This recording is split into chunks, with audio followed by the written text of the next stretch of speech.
Alright, here comes a little enigma for you. Let's see if you can work out what I'm trying to say without me saying anything.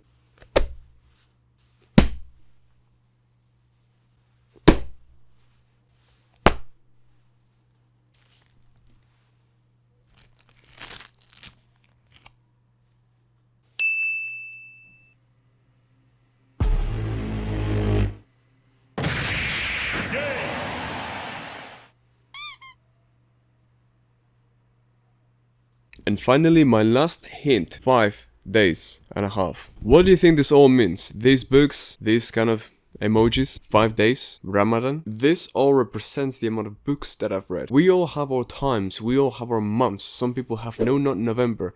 Some people have monk mode. Some people have spiritual retreats. We all have months that we like and we look forward to because they get the best out of us. Some people have dopamine detox months. Some people have whatever they have. I have Ramadan. I use Ramadan as the all-encompassing, all-for-one dopamine detox, get your life in order, monk mode, super detox, califrasticospialidocious month, under which I use my excuse as getting closer to God during this month and really deepening my own wisdom and spirituality as a month of learning, of good practice, of good morals, of getting up in the morning when I don't always do it normally, to do my morning prayer before the sun rises, to do all of this stuff, to start working, to start giving my thanks to my Lord. Oh, but you can't read that much in 5 days. Yo, you can't do this, you can't do that. Oh, it's audible, so it's actually not that hard.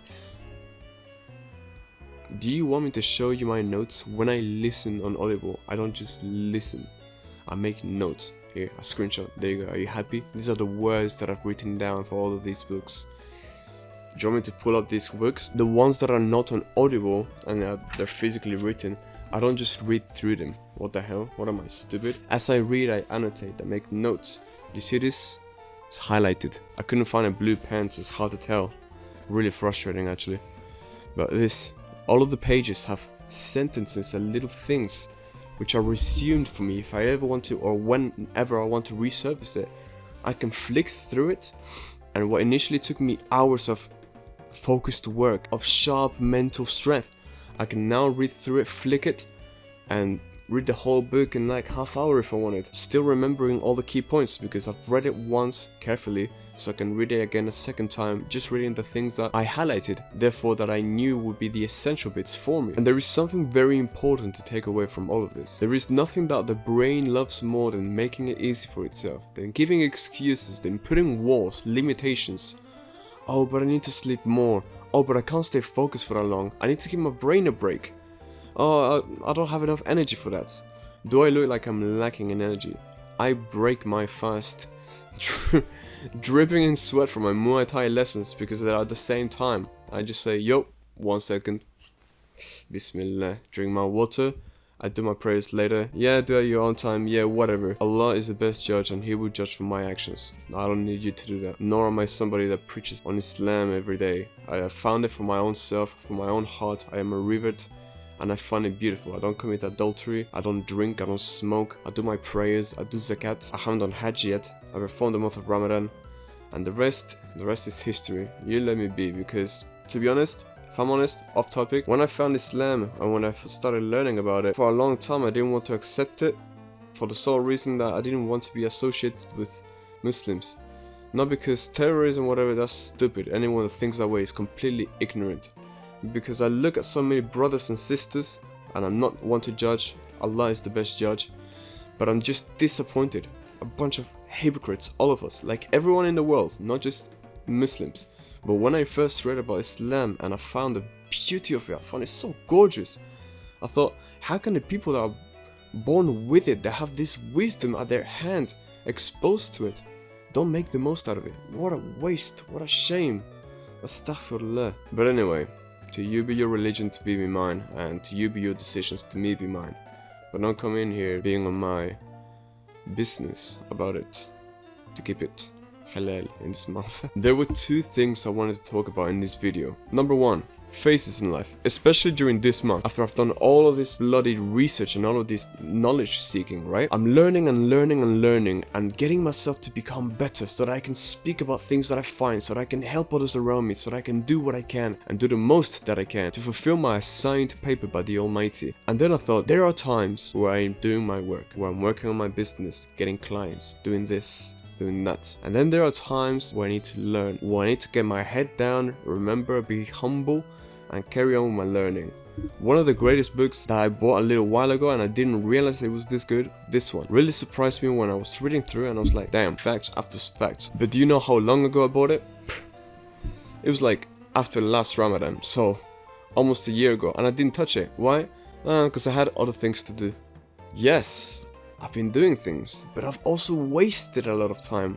Time that I'm not wasting this month around. Damn it, if every month was like Ramadan in terms of productivity, I would be the goddamn president or something, like, damn. But of course, we can't keep up a pace of the sort. Unless we can and we just limit ourselves with those beliefs and those statements. Anyhow, I don't want to give those statements for myself anymore, which is why I've decided there are phases to life. It's not that I can't do it anymore. No, I can. I can and forever will, inshallah, as long as Allah allows me. However, with learning of the sort, it is true that after 1 week or 5 days, my brain is a little bit fried. Because I'm not just blankly reading as if this was fiction and just flicking through the pages doing 300 words a minute.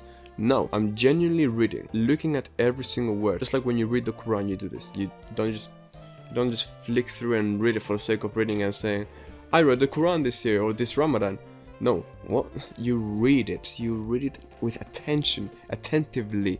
You read it with intention, with your niyyah, to actually understand a little bit more, to learn more. And this type of reading takes a lot in the brain. 5 days were plenty for me to get my brain a little bit fried. That is true, I won't deny it. However, 7 books and a half I've read. You know, this one, I counted it, but actually I haven't finished it. I've read it before, and I'm rereading it now, and I'm like highlighting it this time, because I didn't last time.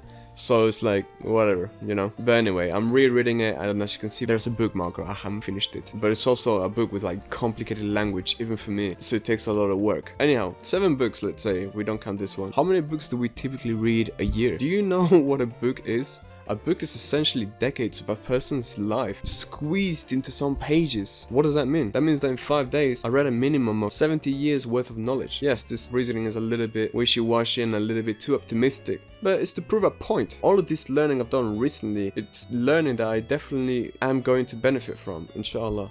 Quick reminder to stand straight, fix your posture, take deep breaths into the diaphragm from your nose, and do 25 push-ups after the video. Enjoy. Number 1 was phases in life. Number 2, I want to talk about what you have in the tank. This book by David Goggins. Obviously, David Goggins.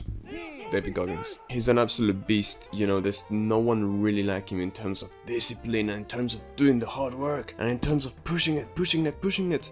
You don't know me, son. However, there were recurring themes in the book about getting everything out of the tank, really squeezing everything that you have. And this month, I've had my things, I've had my problems. I haven't been throughout so far. It's the 20th today, where I have been as productive as I could be. You know, I'm still far from perfect. There's a few prayers that I've missed, and I haven't managed to abstain fully from lustful things. Like, when you abstain from lustful things, it's not just visually, but also thoughts. In the Marcus Aurelius book, he said about what he learned from his mother was to abstain not just from evil deeds but evil thoughts. And I'm like, wow, subhanallah, it's beautiful. Something we should all strive to be. Having purity of heart so deeply that it's not just our actions but our thoughts that are pure. And I don't want to hear anything about it's not possible, whatever. If you don't think it's possible, that's fine, keep telling yourself that, but don't put it in the comments for anyone to see in the world that it's not possible. Don't bring others down. Truth be told, I don't care about a person's religion, but rather their values and their ethics. I never felt compelled to things like adultery or stealing or theft, and I was always inclined to justice, and these values all came to me from birth. I mean, I didn't find Islam and then I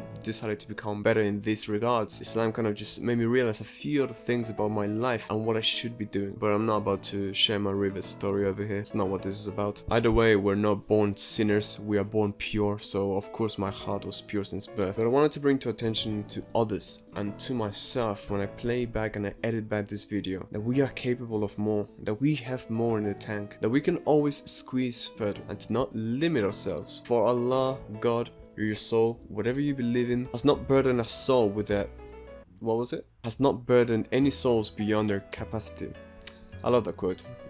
I love it so much that I forgot it. One of my bestest friends, Adam, he's partaking in this. He's not even a Muslim, but he's doing Ramadan. Funnily enough, before I was Muslim, I also tried Ramadan, you know, for solidarity and for, you know, just I wanted to try it. And mashallah, I look at him and I'm like, beautiful. He's doing things like I'm doing as well, using it as a way of being more productive, more focused, using all of your resources to wake up in the morning, you eat some food before the sun rises, you focus on the work that you need to do. And I wanted to make this video, you know, to give you a little push in case you didn't have such a month or such a time period of your life where you thought, okay, I'm going to self-impose upon myself certain rules and I know that they're going to end, example, in a month's time, and I'm going to be super strict with myself in this month and I'm going to try to see if I can turn my life around or if I can do amazing feats. And it could be anything. If you can't make one up, you could partake in Ramadan as well, like my friend is doing. He's not Muslim either, but inshallah. I have a few friends with whom I do accountability. Of course, the best accountability partner at the end of the day is Allah, because He's all-seeing, ever-watching, ever-merciful, rich of all needs, almighty. God, love Him. But alas, I have a few accountability partners, and these are the things that I kind of consisted by. In this month, no stimulation. I love anime. I'm talking zero anime, zero music. I can't sing, but I can't listen to music. And of course, I'm fasting. Fasting will sharpen your mind throughout the day for the focus, and also, you know, it's something that takes discipline. And it's also, you know, doing it for a month will be really good for your body health, you know, losing weight and all this stuff. Some recent studies are observing that doing it for a prolonged period of time could be bad in terms of raising your cardiac arrest rate chances, but we're not doing it for a long time, we're doing it for a month. So there's benefits only. Anyway, that's all I wanted to talk about today. Strive to be 1% better every day, and much love. I'll tell you what, special video kind of speak about Ramadan. Let's do this instead. Assalamu alaikum wa rahmatullahi wa barakatuh. It means may Allah's peace, mercy and blessings be upon you. Ma'as salama.